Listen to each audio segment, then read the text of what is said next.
So mga idol, totoo pala talaga na kapag pumunta ka ng Triac, ano agad yung mula sa color game, sigurado panalo. Yo, what's up guys? Magandang gabi mga idol. So for today's video, dito tayo ngayon sa may Paradahan Dos.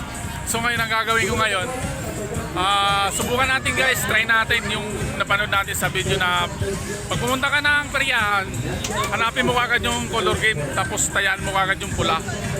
Tama-tama to dahil nakapula tayo, tapos Valentine's Day. Try natin tara guys, try natin kung totoo yung sinasabi yung napanood natin sa Team Dugo.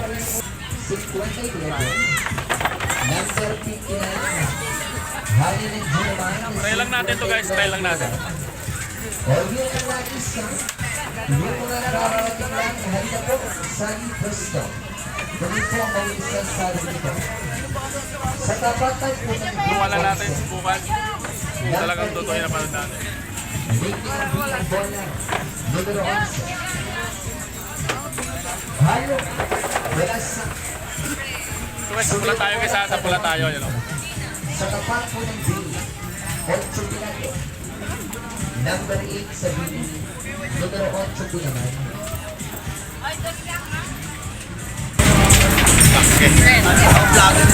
Sa tapat ng palinang B4, number 4, sa B ang bola, numero 4 po naman. Ayan, nabanan ko naman Marisa. Ayan, naroon sila. Panalo nga talaga guys. Galing, galing. Sa tapatan ko naman, 61, sa isang tayo ito. Nasa una naman ang bola, number 61. So yun nga guys, totoo talaga yung napanood natin guys. So may may panggas tayo. Tara, let's go, uya tayo. Panalo na tayo. So, grabe guys, totoo talaga.